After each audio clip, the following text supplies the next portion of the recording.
Magandang Sabado po mga kaibigan. Sumahod na ba kayo? Katapusan na naman pala. October 31, Sabado po muli. Katapusan na naman ng isa na naman buwan na tayo'y nasa loob ng ating community quarantine. So, pero sana po kayo'y nasa mabuting kalagayan. October 31, alam niyo po, sa amin doon sa Amerika, ang tawag dito, Halloween. Happy Halloween. Kaya marami sa kanila doon dapat ay naghahanda. Yung mga meron bang kalabasa na malalaki. Tayo dito naman sa atin hindi masyadong uso yung Halloween. Although may mga tradisyon na gumagawa diyan yung mga ibang villages, no. Pero dito po ang ating pinagdiriwang ay yung paggunita po sa ating mga yung mga nauna sa atin sa All Saints Day at sa All Souls Day. Pero sabi nga ngayon ng pamahalaan, wag muna daw po tayong pumunta sa mga sementeryo at dahil nga sa ating kinalalagyan na pandemya. Kaya po kung hindi tayo makakadalaw sa ating mga yumaong minamahal, sila na lang po ang dadalaw sa atin. yun ang biruan Sila na lang daw ang dadalaw. Pero ang totoo po, pwede naman nating ipagdasal na lamang ang ating mga minamahal na nauna na po na sa atin ngayon pong panahon ng undas. Kaya po sana'y maging mapayapa at makabuluhan ang inyong undas, ang inyong All Saints Day at All Souls Day. Pero syempre bago yan, tutukan nyo muna kami dito sa Power and Play. Magandang umaga mga kapatid.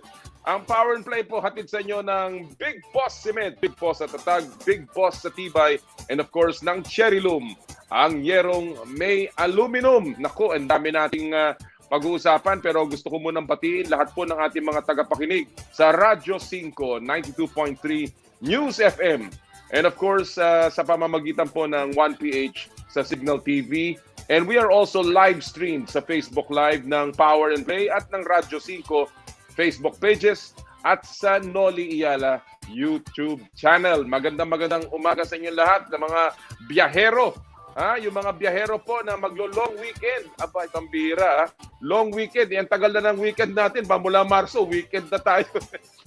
Yung mga mabiyahe po, yung mga gustong makalabas naman ng pansamantala. Kasi pinayagan na may konting pagpayag na kahit mga 15 years old, pwede na lumabas hanggang 65. Kaya po yung mga dating hindi nakakalabas, may pagkakataon na po. Pero ingat pa rin po. Lagi natin sinasabi, bawal, wag po tayo masyadong magpabaya. Magsuot pa rin tayo ng ating face shield, face mask, hugas ng kamay, social distancing of course, at lagi po tayo maging mapagmasid sa ating kapaligiran. Binabati po natin lahat ng ating mga kaibigang nagsasapit ng kanilang mga karawan. Mamaya babanggitin natin yan. Pero ang dami pong tututukan natin ngayong araw na to sa Power and Play. Ang dami po nangyari nung isang linggo. Siya nga pala, gusto nating congratulatin si Bianca Pagtanganan, ang ating golfer na siyang tapos ng third place, solo third place doon po sa Drive On Championship sa LPGA. Pambihirang nagawa yan ni Bianca. And again, that assures her na patuloy ang kanyang career dyan sa prestigious at lucrative na LPGA sa Amerika. Ngayon po si Yuka Saso naman ay lumalaban sa Japan. Right now, she is at +2 at medyo mahina yung kanyang unang pagsisimula doon sa isa na naman torneo sa Japan. Kino-congratulate din natin mga kaibigan ang Zamboanga doon po sa Chooks to Go President's Cup, yung 3x3 tournament doon sa Calamba Bubble, yung tinatawag nilang Calamba Bubble. Nanalo po ang Zamboanga kahapon ng Grand Finals laban sa Nueva Ecija behind a terrific shot by Joshua Monzon in the last few seconds. Muntik na manalo yung Nueva Ecija. That would have been a huge upset dahil ito pong Zamboanga ay ang ating national team papunta sa composed of our national players papunta doon po sa FIBA qualifier or rather sa Olympic qualifier para sa 3x3. Pero binigyan sila ng laban talaga noong Nueva Ecija. Natalo lamang ang Nueva Ecija 22-19. So congratulations sa Zamboanga. Nanalo po sila 1.350 million pesos doon po sa Chooks to Go, yung 4 na legs at isang grand finals. 1 million kahapon, And before that, they won 3 legs plus I think a runner-up. So 350,000. Naku, ang daming iuuwi mula doon sa kanilang pagkakalunglong sa bubble. Siya nga pala, may mga bali-balita din po tungkol sa NBA. Tayo tututukan mamaya dahil ang NBA nagpaplano na daw na bumalik muli. Disyembre, babalik na daw. Mamaya pag-uusapan po natin yan. At of course, ang pinakamalaking balita ngayong araw pong ito ay ang inanunsyo po ng PBA kahapon. Nag-anunsyo po ang PBA kahapon na sila po ay pansamantalang titigil at basahin ko lang po yung official announcement para lang ninyong maintindihan. Ang sabi po ng PBA, sa pagtalima daw po sa rekomendasyon ng IATF at ng Department of Health Advisory Group, para daw po maniguro sa integridad at ng kaligtasan ng PBA bubble, pansamantala munang ititigil ng liga ang mga laro simula po kahapon, October 30, hanggang magkaroon ng mga bagong protocol na ipopropose o imumungkahi ng IATF at ng DOH. Yan po ang anunsyo at sila po ay nagpasalamat sa patuloy na suporta ng IATF, DOH, CDC, yung Clark Development Corporation na host ng PBA dyan po sa PBA bubble. So, tigil muna po ang mga laro ng PBA ngayon. Kaya po ang ating gustong pulsuhan, mga kapatid, ang gusto po natin pulsuhan ngayong Sabado na ito ay dapat bang ipag-alala ang pagsuspinde ng mga laro sa PBA bubble? Alam natin, nasa kalagitnaan pa lang tayo ng elimination round at hindi pa po nagtatapos ang mga laro. Kahapon napigil nga yung maganda sanang laban ng San Miguel at Barangay Ginebra. Pero tinigil na nga po dahil sa IATF na recommendation. So, dapat bang ipag-alala ang pagsuspinde ng mga laro sa PBA bubble? Mag-text lamang po sa aming hotline 0949-691-4956 o di kaya mag-post sa aming Facebook page, Power and Play with Noli Iyala o sa Radyo 5 92.3 News FM. At mamaya po babasahin natin ang inyong mga komentaryo. Of course, marami po tayong mga tutukan at na mga panauhin ngayong araw pong ito. Mamaya makakasama natin ang mismong coach ni Yuka Saso at ni Bianca Pagdanganan. Naku, hanapin nyo, hintayin nyo po yan mamaya. Makakausap natin ang coach nila, yung nagturo sa kanilang dalawa para maging mahusay na golfer sa kasalukuyan. Makakasama din po natin ang matagal na nyong hinahanap, ang ating isa sa tatlong 4-division world champion, Donnie Ahas Nietes. Mamaya po yan, makakasama natin siya. And of course, Coach Norman Black, ang head coach ng Meralco Bolts, live sa show mamaya po. At kasama rin ang ating world number 1 karateka, yung karate athlete na ngayon ay world number 1 sa e-kata. Yan po ay si James De Los Santos na may i-anunsyo mamaya. 17 gold medals siya po before today, pero mamaya mag-aanunsyo pa siya ng isa pang napanalunan niyang medalya. Alright, pero bago yan, siyempre, marami tayong tatalakayin. Uunahin natin siyempre ang ating paboritong Fast Take segment dito po sa Power and Play. And of course, pagdating sa Fast Take, ang opinion po ng mga taong nasa likod ng mga laro ang importante at mahalaga dito po sa Fast Take. At maswerte po tayo ngayong umaga na ang ating mga kasama ay mga kinagigiliwan nyo. Sinusundan nyo sa mga laro ng PBA and of course, mga kaibigan natin dito sa sports media. Walang iba kundi ang sports host and commentator Chicky Reyes na PBA Rush at ang ating sports analyst and coach Charles Q. Magandang umaga, Chicky. Hello. Magandang umaga, Com Noli. Magandang umaga po sa lahat ng nanonood ng Power and Play. And thank you for allowing me to be here, Com. And Charles, good morning to you too, my friend.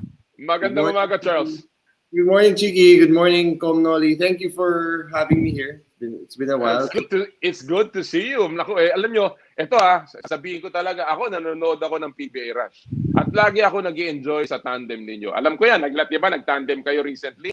I was about to tweet tungkol sa inyong dalawa, pero baka may mga magselos, kaya hindi na lang. Pero talaga, I enjoy the coverage immensely. Before we go to the fast take issues that I gusto naming ibigay sa inyo, alam natin ang nangyari sa PBA, guys. Napatigil ang mga laro kahapon. Let me begin with you, Chiki. Ano sa tingin mo ang rason at ang hakbang na itong ginawa ng IATF at tumalima naman ng PBA? Ano sa tingin mo ang mga factors behind this? Alam mo, Com, in my humble opinion po, hanga po ako sa IATF, sa DOH, gayon na rin po sa pamumuno ni Com Willie, no? Tsaka lahat na rin po ng ating Board of Governors. Ang gusto po nila talaga is yung safety po ng ating mga manlalaro, safety po ng mga team members, whether coaching staff, ball boys, ano pa ho yan, even safety po ng AUF. And for me, if they want to have a more stringent, more secured protocols po, no, or safety protocols in place, dapat to matuwa matuwa po ang viewers dahil while nakakamiss po ang PBA at na 3 weeks na po tayo naglalaro and then all of a sudden ihihinto para nakakabitin, pero isipin po natin na Comnoli, Charles, na pag hindi po nila ginawa yon at may mangyaring hindi po maganda, tayo rin lang ang malulungkot tayo rin ang magsasabing sana pala nag-stop muna tayo. So ako po, hanga po ako sa bold move na ginawa nila, which is after the safety of the players, safety of the league, and safety of everyone involved, even though nasa labas po sila ng PBA teams. Charles, should this be a concern for PBA teams and for especially among the players? At sa tingin mo ba magbabago ang estilo ng laro ng mga PBA players? I don't think they should be overly concerned, but I think there should be a little bit of worry. Siyempre may mga alam natin yung sa referee, yung sa isang player, and then may mga chismis ngayon na possibly meron pa. Although parang sa pagkaalam ko, wala, negative naman lahat. So in one way, maybe you can be concerned, but I think as Chiki said, maganda nga rin na they're doing this so they can make sure they reevaluate everything. Kung saan man na maybe may posibleng loophole, kung saan man ang nagiging cause ng bakit may mga parang false positive samantalang lahat naman nakabubble. So I think it's good for them to take a look, take a step back. It's good to give updates also to ensure the safety of the players kasi syempre nakakatakot din naman if you're a player tapos narinig mo na, uy, bakit nag-positive yung referee? Nandito lang tayo, diba? So in a way, I think it's good. I think they should not be too concerned though because I'm sure the protocols in place will be okay and will take care of them naman. Well, sabi nga nila, gagawa ng mga bagong protocol para palakasin pa yung PBA bubble at hindi magkaroon ng butas. Ako, I'm all for it. I sabi ko nga, wag muna tayong humusga. Ang akin lang sanang hiling sa PBA ay maging transparent, maging forthright, maging, kumbaga, lumabas, magsabi ng totoo kung ano talaga ang nangyayari dyan. Because siyempre, mga buhay ang nakasalalay sa kanilang mga kamay. Lalong-lalo na ngayong pinatigil ang mga laro dyan sa Clark. Pero of course, yan ay isa lamang sa mga issue pag-uusapan. Meron kaming ibabato sa inyo ngayon dito sa Fast Take. Ang Fast Take is all about your opinion. Sabi nga namin dito, bato-bato sa langit, tamaan, huwag magagalit. Walang maling opinion. Ito po ay opinion ng mga taong nasa likod ng mga balita sa sports. Kaya, we are ready for Fast Take. Are you guys ready? Ito na. Ready, Com? Alright. Una nating issue para sa inyong dalawa.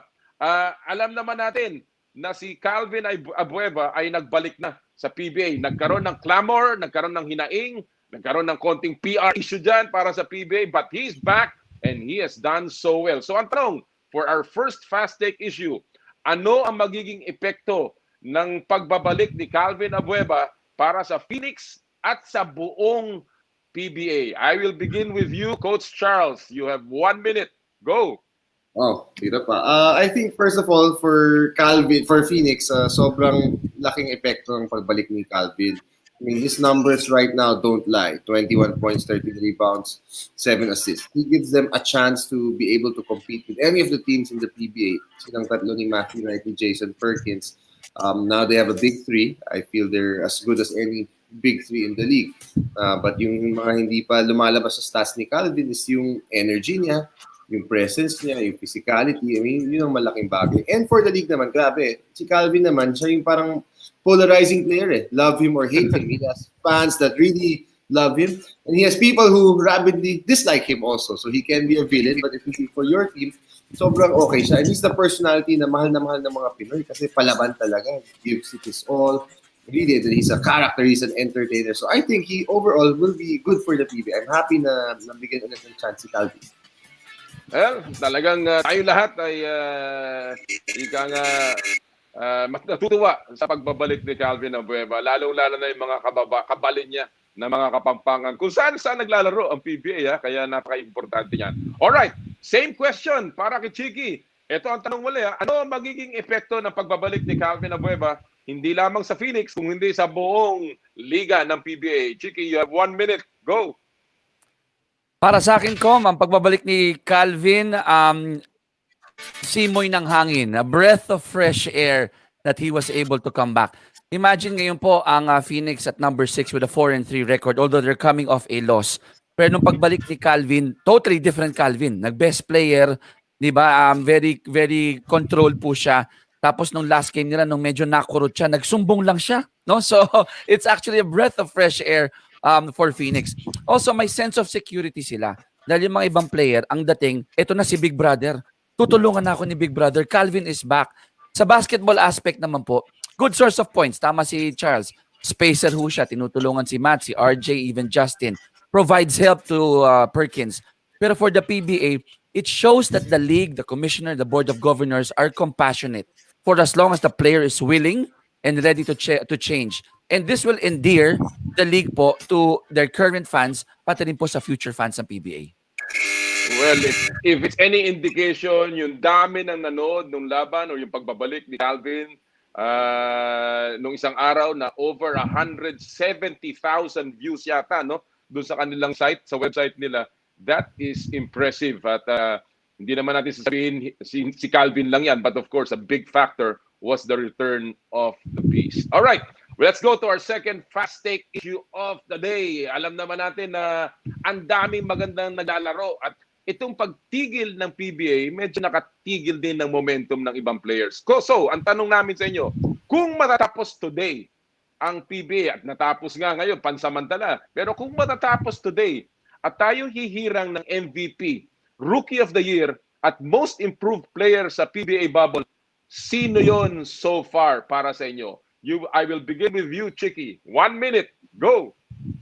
Wow, ang bigat po niyan, ano? Pero right now, top of mind ko, I would have to go with Roger Pogoy.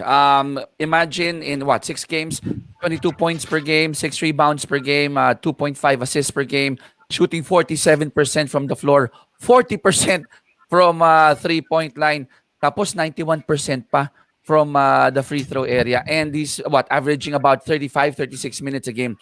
Ang maganda po kay Roger, Comnoli at Charles, hindi niya pinipilit eh. They set up plays for him, ano, but when he gets it and he feels it, he shoots it. Tapos mataas yung percentage. But pag alam niyang alat din siya at hindi siya nakakapag-contribute, ang daming facets pa ng laro ni Roger Pogoy, and it frees up a lot of players because when he gets the ball, obviously, single coverage will not be okay lang for Roger Pogoy. Dahil pag single coverage mo yan, may kalalagyan ka kung ikaw yung kalaban. So for me, for MVP, Roger Pogoy po. Sunod-sunod po ba yan? Pati Rookie of the Year? Oh. O isa na muna. Ay, akala ko, naku, Sus Mario. Sige, bigyan ko lang ikaw ng very quick 10 seconds. Technical Sino ang foul. most improved player mo? At saka technical foul ka daw, sabi ni Charles. O sige, Warning muna. MIP Warning. at Rookie of the Year. O go. Okay, Rookie of the Year para sa akin, I would have to go with Barkley Ebonia dahil in-epitomize niya yung we, not me. Tapos ang most improved player, I have to go with Justin Chua. 44% from the field goal, 45% from three-point area. It's gotta be Justin Chua. Very good choices. Kahit na medyo, pero those are impressive names. And I have to say na Barkley Ebonia is a guy that came out of left field. So talagang maganda yung take mong yan, Chiki. All right, same question, Charles. Kung matatapos ngayong araw na to ang PBA, sino ang most valuable player, Rookie of the Year, at most improved player para sa'yo? You have 1 minute. Go. Okay, sa MVP ko, actually, it's almost the same as Chiki's. I'd take R.R. Pogoy or Simon Enciso today. Ray Parks. Ray Parks, close to Pogoy's numbers of 23 points, 6.5 rebounds, 2.6 assists, also as great as R.R. Pogoy. So it's a toss-up for me between the two, playing for, well, right now, the best team in the league. Rookie of the Year naman, I'd go also with Barkley Ebonia or Roosevelt Adams. Roosevelt Adams averages slightly better numbers, double-digit in scoring, 11 points per game, 8 rebounds per game rin. Plus the fact na na-coach ko siya, so medyo biased ako dun. But he's also shooting close to 40% from three. So I'd go with Adams or Ebonia. Si Ebonia, very impressive. Most improved player, Justin Chua nga, or Prince Capital, double digits, 11 points per game, close to 60% three-point shooting.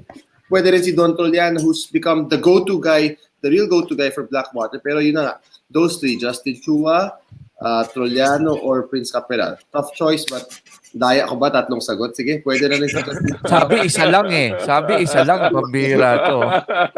Pero alam mo, mas build ako sa inyo kaysa sa mga bumoto sa NBA. At least kayo, kayo, sinasabi nyo, hindi yung nag-improve na talaga tapos ginagawa pang most improved player na talaga ulit, di ba? Kasi sa NBA, ginagawa nila Giannis Antetokounmpo most improved player, pambihira naman.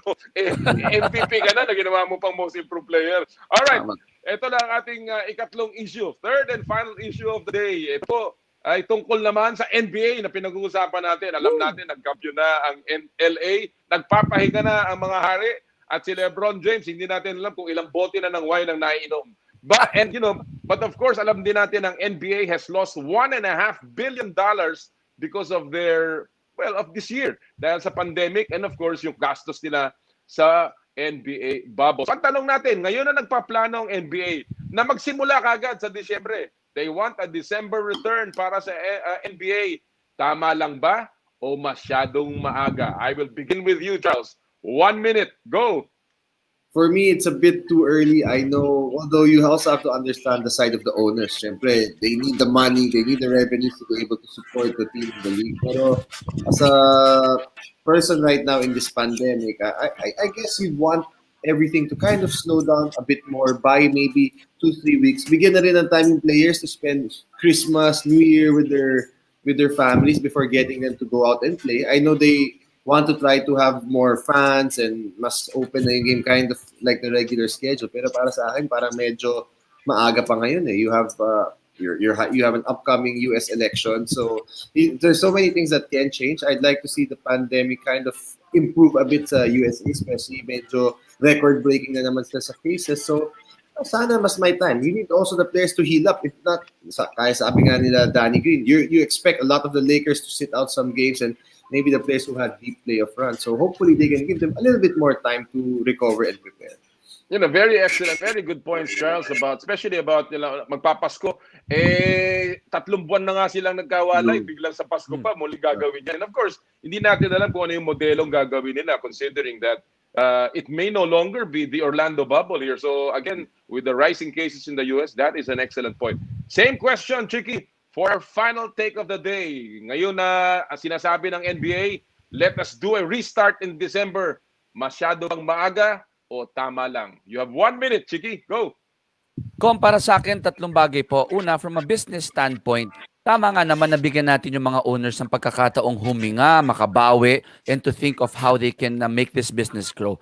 Second po, from a human standpoint, let the players rest. Tama si Charles, no? 3 buwan, ilang buwan na hindi nakikita yung mga pamilya, let them enjoy. However, having said that, Com and Charles, yung pangatlong point ko, it goes without saying na pag ikaw ay isang manlalaro tulad ng nasa NBA, ikaw ay may social responsibility. Ikaw ay pagmamay-ari ng publiko. And even if mahirap for them at meron sila mga personal na mga kailangan i-attend, sa panahon ngayon, admittedly nung nag-start ang NBA na inspire ang mundo, nawala yung agam-agam natin, nanood tayo sa kanila. They were a vehicle of hope, di ba? Na sila yung inaasahan natin. And for me, if you have a responsibility to other people, na ikaw ay public figure, kinakailangan gampanan. Alam ko, mabigat, no? Sabihin na easier said than done. But if you're in that position, you have to help the people in whatever possible way you can. Well, alam natin na ang NBA hindi lamang isang liga, kung hindi they're also a vehicle for social change. Kaya naman napakahalaga na sila ay nasa public eye all the time. But then again, we're talking about human lives as well, players who have not rested. So really, the decision is very tricky. They're on a very slippery slope. But I'm sure Adam Silver will make the right choice as well as the NBA governors. Chiki, Charles, thank you so much for joining me today. Alam nyo, it's always a pleasure having you and always listening to the two of you. And we wish you all the best. Sana magtuloy-tuloy ang PBA para naman tayo patuloy namin makita kayong dalawa Chiki and Charles. Before I let you go, Chiki, invite mo lang sila sa iyong, ano ba, may show kaya, sarili mong show. Just one quick Ay, invitation. Salamat po, Com. Doon po sa mga gustong ma-entertain lang ng mga usapang sports po, no? Dahil idol ko si Com Noli, gumawa ako ng ano lang, parang miniature show lang po. Ang tawag po Sports Locked and Loaded. Weekly po yan, paiba-iba po yung araw. Pero asahan nyo po, from basketball, triathlon, running, kahit nga walking, baka ipasok na rin namin. So, watch out po sa aming Facebook page, Sports Locked and Loaded. Coach Charles, we'll see you, siyempre. And I certainly wish this is part of my tweet. Yeah, I certainly wish I'll see you coaching in the PBA very soon. I know you deserve it. Thank you, Cobb Nolly. Thank you so much. All right, maraming salamat. Chiki Reyes and Coach Charles Chiu. Thank you so much for joining us sa Bye, Com. Salamat po. Bye, Cobb. Mga kaibigan, ang ating mga kaibigan mula sa PBA Rush, si Charles at saka si Chiki. Alright, magbe-break po muna kami sandali. A quick news break sa aming pagbabalik. James De Los Santos, the world's #1 ranked Ikata karateka or karate athlete sa Power and Play. Ito po ang Power and Play hatid sa inyo ng Big Boss Cement at ng Cherry Loom.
Alright mga kaibigan, magandang umaga po muli sa inyo. Gusto lang po natin patingin lahat ng mga suki natin, yung mga maagang naka-tune in sa atin. Good morning po mula kay Riday Ocampo, Elizar Lakayan, magandang umaga. Kay Bobby Lynn, good morning. Alicia Buhain, good morning. Mga kapatid, ingat kayo dyan sa mahal ko kayong lahat, sabi niya. No? Beradif alias, morning po. Villa Rodriguez. At si Harry Contado, magandang umaga, more power to power and play. Marami pong salamat sa inyo. Oh, ito isa pa, pa-shoutout daw from Sports 5 Production. Uy, good morning sa mga tiga Sports 5. Diyan po sa Lohas Hotel, Clark, PBA, Babol. Pinangungunahan ng aking kaibigan, si Direk Dong Kapin po yan. Magandang umaga dyan sa inyo lahat. Sa mga ating kaibigan sa Sports 5 Tech Group na ngayon po ay nanonood sa Power and Play. Ingat kayo dyan, ha? May parating pang Rolly. Naku, ang bibigat. Basta mga Rolly, mabibigat yan, ha? Malakas yung bagyo po, kaya ingat po tayong lahat, lalong-lalo na sa gitnang Luzon. Alright, at this point, mga kaibigan, makakasama po natin ngayon, dapat ito last week pa, pero finally nakuha natin. We're very, very happy to have him. Siya po ay meron na ngayong sabi nila na 17 gold medals, pero may i-anunsyo daw siya ngayon. The number 1 world ranked IKATA athlete na galing po sa ating bayan mismo. Walang iba kundi si James De Los Santos. Good morning, James. Good to see you. Hi, good morning, Sir Noli. It's really great to be back here. Thank you for having me again. This really is the second time I'm having you, and I'm very happy, very proud to have you. We know that you've had 17 gold medal. The last one was last October 20 in a tournament called Katama Intercontinental Karate League E30. That's where you're 17, but you have an announcement today. Ano ba yung i-anunsyo mo, James? Because I'm very excited to hear this one. Well, yeah, I competed yesterday in the Pune Open India Karate E-Tournament, and actually I just woke up this morning, and before I got onto the interview, here's the result. 18th gold. 18th gold medal, Pambihira. Wow, that deserves a round of applause, Pambihira. Wow, congratulations. And that, I guess, piles up more points para sa iyo in your quest to continue to remain number 1 in the world. Yes, sir, it does. Yeah, fortunately, the Pune Open will add points to the world ranking. So, yeah, it's helping me. It's aiding me in my goal to really widen the gap and to help me maintain my number 1 spot. Again, let's just refresh people's minds here. And how is an kata tournament played? Kasi ang ibang akala, pag karate, dapat magkaaway, di ba? You're actually fighting each other, but there is also a certain type of karate which is kata, which is really the demonstration part. Now, how is this played during this pandemic? Just to remind many of our viewers and listeners, James. Well, I would say that it's not very different from the actual competition because you are still competing just by yourself on the mat in the actual competition. In virtual, it's also the same thing, but since actual competitions aren't permitted in this time because of the coronavirus pandemic, we've already adjusted to this new concept of virtual competition. Well, in this virtual competition, you also do perform your kata, but in the process where you record your performance and then you upload it to the tournament organizers, and once they approve it, then it will be sent to the judges for evaluation. So it basically works the same way as the actual competition. All right. So, but in actual competition, there are weight classes, right? In a actual karate tournament, are there weight classes in IKATA, and what is the criteria for scoring?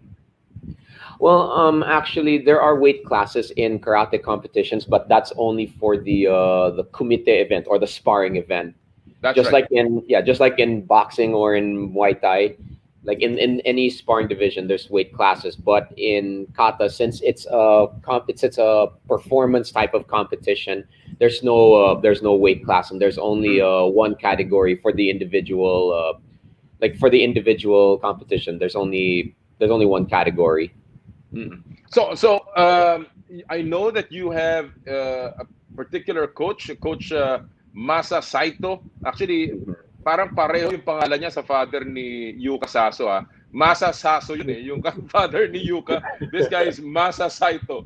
How do you train with him? I mean, obviously, you've thanked him a couple of times already with your victories, but how does he actually help you now that you're far apart because of this pandemic? Well, actually, because I'm just very thankful now that we are living in the digital age, and he has been it's like he's been teaching me and training me online for these competitions. Even during the competition, he coaches me online. Like I would usually I would do my warm up katas before I do my take, and then I would send him clips of my warm ups, and then that's where he would correct my mistakes, make suggestions, and then I'll be like, okay, let's try this one out then. And then when he sees that my performance is good enough, then he says, okay, let's do a take. That's how he's been coaching me for all these virtual tournaments. And I mean, he's all the way in Japan right now, and I'm just really, really thankful that he's still there, like really helping me out on this journey to becoming the world number one and maintaining it. And of course, it's also very fulfilling for him as as my coach for him to bring me this far in the virtual kata rankings. It's like a very big accomplishment for him. Okay, aside from your medals, which is very, very important, obviously, are there any incentives to these e-kata tournaments? Are there prizes, cash prizes, or other things that are given to you? Well, usually these virtual tournaments, they do have cash awards, but there's a requirement. Like in my category, there has to be at least 16 or 24 players, depending, so that they can give out the cash awards. But there are times when the number of participants doesn't reach that number. So but to me, the cash award, that's just like a bonus to me, because what really matters to me is the medal, and also the fact that I'm bringing honor to the country. That's what really matters to me the most. Exactly, and given that that you're pushing yourself for this, that is just amazing and incredible. In fact, you're not only pushing yourself to win, you're also pushing yourself to break records. You scored the highest mark on record, the 26.1 that you did last time when you won. That is a record, and that's amazing, because you're just competing against yourself. How hard is it for you to push yourself and drive yourself towards that kind of perfection? Well, I would say that since I became the world number one, I told myself that, okay, I think my toughest competitor now, it's not my opponents, it's myself. Because that's also how you motivate yourself to become a better athlete. You need to compete with yourself. Like, I would look at my performances, and then I would see that, okay, maybe I can make my performance a lot better in the next tournaments to come. Okay, maybe I need to fix some parts. And even my coach, Coach Masa, would also give me tips and reminders as well. And actually, what happened was in the Katana Intercontinental League finals, because he was telling me, okay, I think this take here, I think this will give us a high score, and he just happened to be right about it. It was wow. Yeah, I scored a 26.1, and I've checked in all my previous tournaments. I don't think any other e-kata player has scored that high. So I can say that it's a really, really proud moment for me. And I would also have to say a motivation for me to keep on working for these tournaments. It's my parents as well, because they always want me to be at my best. They will always say, even if I win a match, they'll say, your score, we want your score to be at least a 25 or above. So but also push me. I'm like, oh, okay. That is motivation, and that is also expectation. But Yeah. James, part of the motivation, I guess, is having a rival, just like Ali Frazier, just like Manny Pacquiao against Juan Manuel Marquez. All of these people have been driven to greatness because they had a rival. In your case, it's Eduardo Garcia of Portugal. You tried to chase after him. You've caught him. You've surpassed him, and now he's chasing after you. Is this rivalry something that is also a motivation, a driving force for you to keep pushing yourself towards that, to better yourself in every tournament? Yeah, actually, because this little rivalry started back in May when I competed in my second tournament, the Sport Data E-Tournament World Series. That's when I faced Eduardo for the first time in the finals, and then yeah, I lost to him, and then I faced him again the second time in another final in the Adidas Karate Open, and the victory was actually very controversial because I was supposed to win because when I woke up in the morning, the results displayed that I won, and then 12 hours later the scores changed in his favor. So I was like, okay, that would never be allowed to happen in an actual tournament because once the scores are displayed, it's already final. So that was very controversial there. So then that's what motivated me even more. I was thinking, man, how can I beat him this time? So I really studied his performance, like what were his strengths, what were his weaknesses, and my coach would also point the mistakes out that I was not able to see, and then he would tell me, okay, let's work on these parts of your kata. And then came the third time I faced him in a final. That's when I finally got him, and then the fourth time, yeah. That was the setting mark. And then the fourth time I faced him in the Sport Data E-Tournament World Series, the fourth edition. And what really motivated me to really go out against him this time was that the fact was this Sport Data World Series was the biggest of all the virtual tournaments. And the number of points that they give for the rankings is ×4 to that of a regular tournament. That's what also motivated me. Listen, James, we have a few minutes. I just have a few questions just to wrap things up here. But very quickly, how are you getting funding? Is BSC supporting you in your quest, in your IKATA tournaments? Well, no, I would say that it's really my family and your family. Yeah, and then I also have two sponsors. Okay. One of them is one is Cafeya. Cafeya has been with me since 2018, and like they have been supporting me even through my toughest challenges, even through the struggles that I've gone through. Right. So I'm really thankful that they're still with me. And I do have another sponsor who's been paying for and taking care of all my recent tournaments, but this sponsor wishes to remain anonymous. All right. That's good. Okay, how many tournaments left for you this year? Are you still competing in a few more tournaments before we turn a new chapter?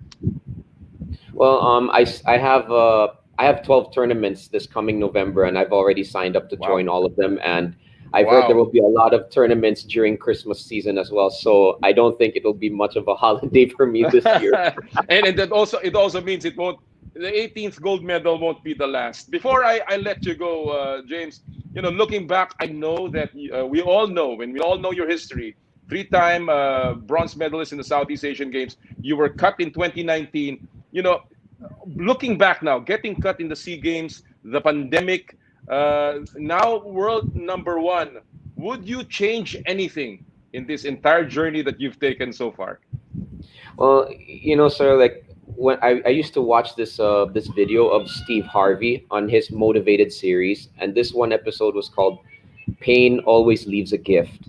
So when I look back, okay, yeah, it was very unfair and very unfortunate with what happened last year, but that door closed and there was a new one that opened, and I would say that these virtual tournaments were the new opportunity. So that's what really got me back into competing again. And now that I've gone this far, this has really motivated me even more to continue competing and to continue bringing pride to our country. Well, we are certainly proud of you, James. 18 gold medals today. You got the news on the 18th, and obviously, we're very happy that the announcement is made via Power and Play. But we certainly wish you more success in the future. Keep making us proud, James. Thank you so much for joining us today. Thank you for having me, Sir Nolly. It was really, really much appreciated. Appreciate it too. Thank you for waking up. Mga kaibigan, si James De Los Santos, ang ating numero unong ranked IKATA Seniors Division sa buong mundo po yan. James De Los Santos winning his 18th gold medal as announced today dito po sa ating palatuntunan. Wow! Congratulations! Ang daming magagaling na atleta na nag-usbungan dito po sa pandemya, lalong-lalo na sa pamamagitan ng online. Yung ating chess team, marami rin nagawa yan. Alright, at this point, tuloy-tuloy po tayo mga kaibigan. From karate to boxing. Puro suntukan dapat ngayon season of love, di ba? Bibisitahin nga kayo ng mga nauna sa inyo. From karate to boxing, ang hinahanap din yung idol natin. One of only 3 boxers na may 4 division world championships. Manny Pacquiao, Nonito Donaire, and this man. Tawag sa kanya Ahas, and he continues to look for perfection as well. Mga kaibigan, ang ating panayam with the longest reigning Filipino champion, Donnie Ahas Nietes. Panoorin niyo po ito. Matagal ko na pong hinahanap itong ating pambato sa boxing at sa wakas nakuha din natin mga kaibigan ang 4th Division World Champion, ang pinakamatagal na naghari sa boxing. And of course, ang ating pinagmamalaki, walang iba kundi si Donnie Ahas Nietes. Magandang araw sa iyo, Donnie. Good to see you. Magandang araw din sa iyo, sir. Magandang araw sa lahat-lahat ng mga boxing fans at saka lahat-lahat ng mga manonood. Aba, alam mo, matagal-tagal ka na namin hindi nababalitaan. Kaya medyo hinanap ka namin. Kamusta ka ba, Donnie? Ano bang pinagkakaabalahan mo ngayon sa panahon ng pandemya? Oo nga, medyo matagal na kaya talaga, sir, almost 2 years na ako hindi naglalaban. So, ito, okay naman. Sa panahon ng pandemya, mayroon ako lang pinagkakaaliwan. Nagtitinda ako ng mga tawag ito? Mga essential goods. Talaga. Very nice. Yeah, nagtitinda ako ng mga alcohol, mga PPE, gloves, face mask, parang gano'n, sir. Anong mas mahirap? Mas mahirap negosyante o mas mahirap maging boksingero? Siyempre, mahirap yung pagbubuksing, sir. Mahirap talaga yung pagbubuksing. Yung magiging negosyante, okay naman kasi parang sa sarili mo, parang aliw mo na sa sarili mo, sir, kumbaga. Unlike sa boxing, sakripisyo ka talaga. Kailangan mag-training ka pag may laban ka, tapos sakripisyo talaga ka. Pinag-uusapan yung training. Ikaw ba ay nakakapag-ensayo kahit na nagninegosyo ka? Yes, sir. I think last month ako nag-start ng training. Okay. Kahit pa passion, kondisyon ka naman. Siyempre, sir, kasi parang may nag-offer sa atin, so balikin tayo sa laban. So kaya na-prepare tayo sa pag-ensayo ulit. Ikaw ba, outside of yung boxing na training, meron ka bang ginagawang cross-training? Kasi katulad ni, let's say, si Senador Manny Pacquiao, alam natin yan, minsan na mahilig mag-basketball yan, no? May mga ibang boksingero, mahilig naman na mag-swimming. Ikaw ba, meron ka bang cross-training na ginagawa, Donnie? Yes, ngayon, sir, nagbabiking ako, sir. Nagbabike ako ng road bike, at bike, at saka fixie. So, ang road bike na ginagamit ko, mga almost 100 kilometers yung tinatakbo namin, more than 100 kilometers. At saka yung fat bike, mga trail yung pinagdalaanan namin, yung bundok-bundok. At saka yung fixie naman, single speed, dito lang sa city. Yun ang kagandahan kasi alam naman natin na isa sa mga unang pinayagan lumabas sa larangan ng sports ay yung biking dahil outdoor activity yan, of course, yung jogging. So mabuti naman at narinig namin na kahit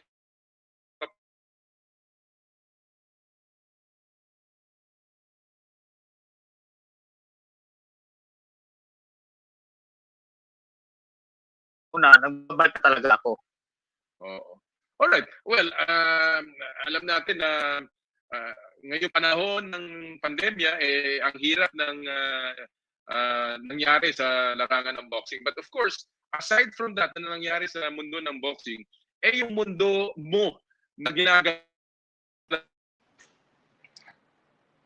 Medyo may konti po tayong technical problems. Ang ating pong feed mula sa ating studio, kung saan po nangagali yung ating panayam kay Donnie Nietes, ay may konting problema po doon po sa ating connection. Kaya tingnan po natin kung mababalikan natin ang ating feed mamaya. Pero inaayos po natin yan. Yan po yung ating panayam with Donnie Ahas Nietes, mga kaibigan. Alam niyo po, ang dami niya na rin nabanggit, lalo-lalo na yung kanyang pagnanais na makalaban, si Chocolatito, si Gonzales. Yun po ang talagang gusto niyang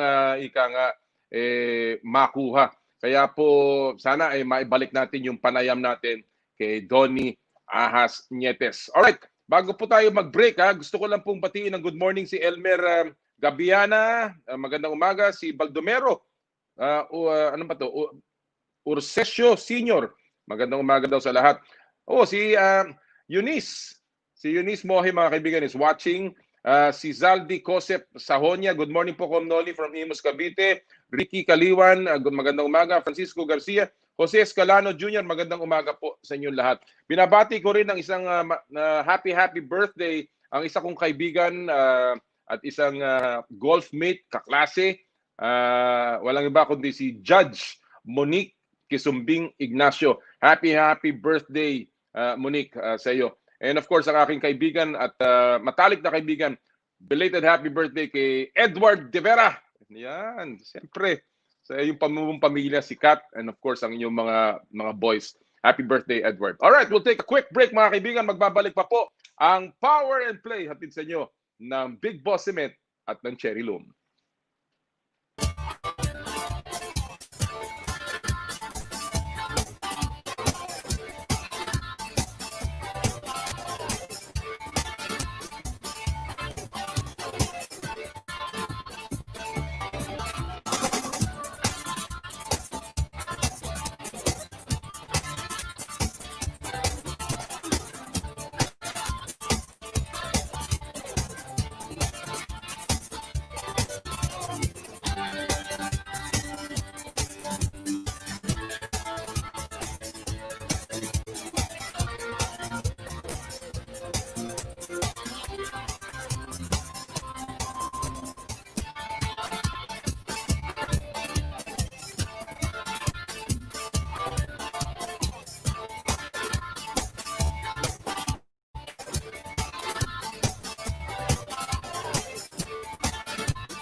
Alright mga kaibigan, nagbalik po ang Power and Play ngayong Sabado ng umaga. Again, katapusan po ng buwan. Sana sumahod na kayo.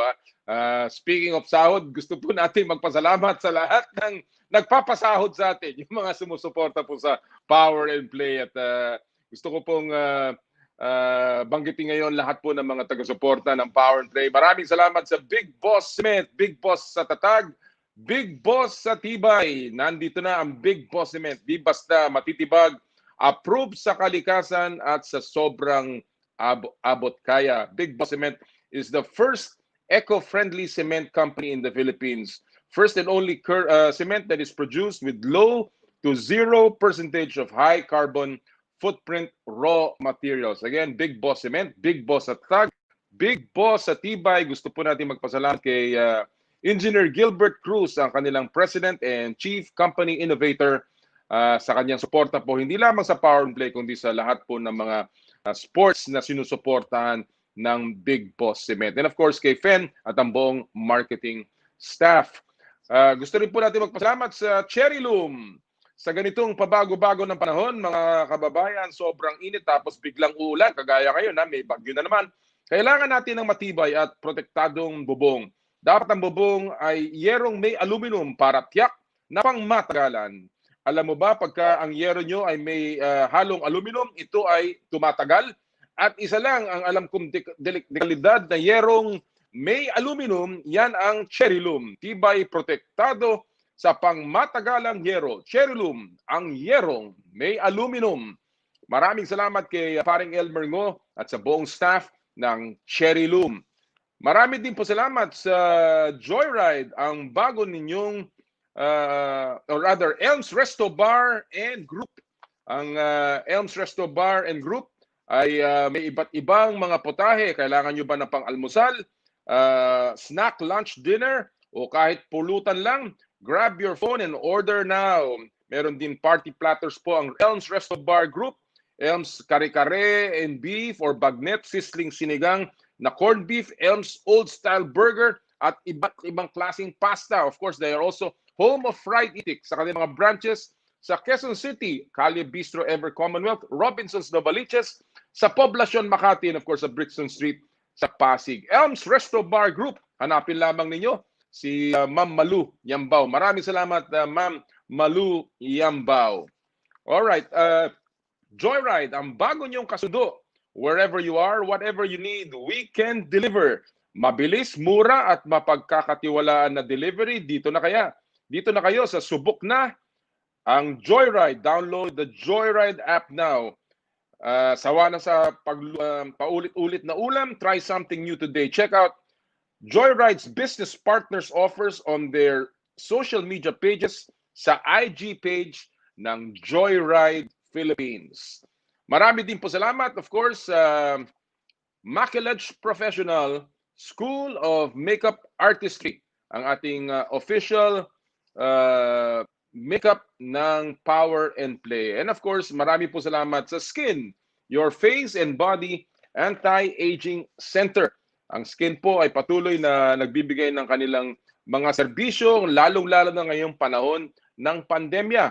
Sa Skin po, bukas na ang kanilang mga branches sa Alabang Town Center at sa Wilson Street, dyan po sa San Juan City. Skin, Your Face and Body Anti-Aging Center. Maraming salamat po kay Dr. G. Sarmiento at kay Doc Richie Sarmiento. Alright, mga kaibigan. Again, meron po tayo mga pinupulsuhan dito sa Power and Play.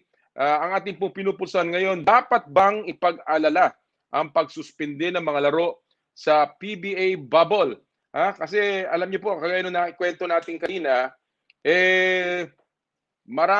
nagkaroon po ng desisyon ang IATF, rekomendasyon para pigilin muna ang mga laro sa PBA dahil nga po sa bagong mga protocol. At habang wala pa yung mga bagong protocol na yan, ay pansamantalang tumigil po ang PBA. Kaya dapat ba to na ipag-alala natin? May mga nagpadala po ng kanilang mga komentaryo.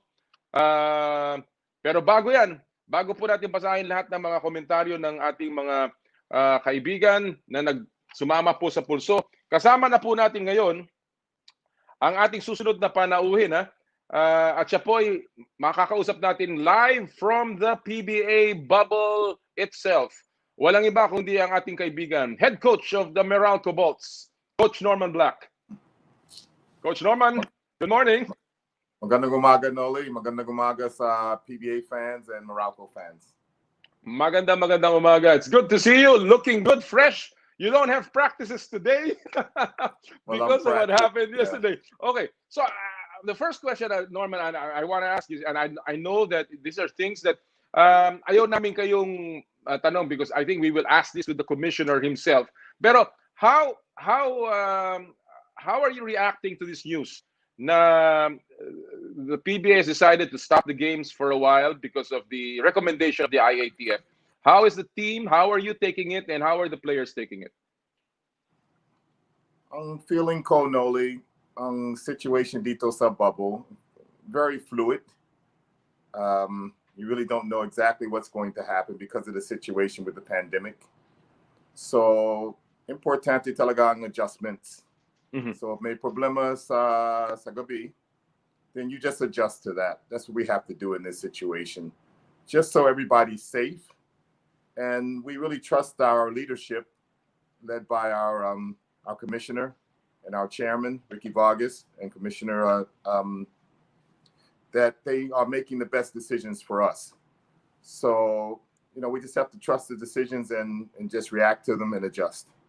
In talking about adjustment, Norman, matagal-tagal na kayo dyan sa bubble. It's been over a month for you guys there. Have you adjusted to the bubble life? No, let me ask you specifically, Norman. I know you have certain habits that you've developed all these years as a player, as a coach. Every time you go to a game, have you changed your habits or have you made new ones now that you're in the bubble? Well, normally sa Manila, sa bahay, lahat ng umaga may exercise ako because may exercise room sa bahay ko.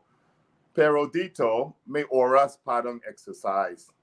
You're assigned a certain time that you can go to the gym. Sometimes it may be sa umaga, 9 a.m., kuminsan sa gabi, 6 p.m., 9 p.m. So, may adjustment. And syempre, ang pagkain dito, hindi ang pagkain ko sa bahay, diba? So, right. May adjustment din. As much as possible, I stay away from pork and beef. So that's normally what they serve every day. So ang request ko lang sa hotel, serve lang sa manok, and as much as possible is that fish. Right, so there have been adjustments. There's no question about that. In addition to that, Kuminsa may practice dito 6 a.m. sa umaga. And you alam mo, hindi 6 a.m. practice sa Manila. So Kuminsa 9 p.m. ang practice and tapos na. So yeah, maraming adjustments dito. Pero ang trabaho ko, ang trabaho ng PBA players is basketball. So right. You just adjust. Well, obviously, the other adjustment ay malayo ka kay Benji sa pamilya. Yeah.